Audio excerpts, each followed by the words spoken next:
की बात कही, लेकिन ये चुनाव मैं महसूस करता हूं कि जिस तरीके से आपने, जहां एक तरफ क्रिकेट का वर्ल्ड कप हो रहा है, सारी दुनिया देखने के लिए आतुर है, उस बीच में आप यहां इतनी बड़ी संख्या में आए हैं,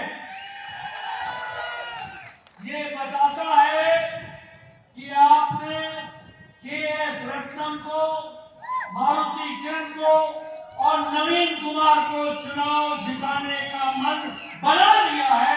ये बात सच है मित्रों। सिर्फ इनको विधानसभा में भेजना ही हमारा लक्ष्य नहीं है। इनके माध्यम से तेलंगाना की तकदीर बदले, तस्वीर बदले, ये हमारा लक्ष्य है।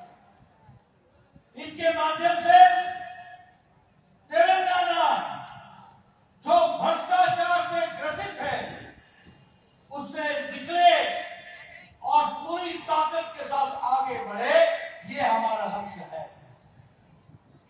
ये केसीआर, ये बीआरएस, ये जो तेलंगाना राज्य समिति के नाम पर, तेलंगाना के नाम पर जहां हजारों ने जाने दी, लाखों ने अपने आप को इसमें सर्वस्व लगाया, उनको धोखा देकर आज केसीआर अपने परिवार को बढ़ाने के काम में जुटा हुआ है। आप बताइए, मैं सब बोल रहा हूं कि नहीं बोल रहा हूं? केसीआर अपने परिवार को आगे बढ़ा रहा है कि नहीं? बढ़ा रहा है कि नहीं? बढ़ा रहा है कि नहीं? और तेलंगाना को पीछे ढकेल रहा है कि नहीं? ढकेल रहा है कि नहीं? आपने 30 तारीख को केसीआर को रोक लेना और के.एस. रत्नम और हमारे मारुति किरण और नवीन कुमार को भेज देना, इसकी आपको तैयारी है।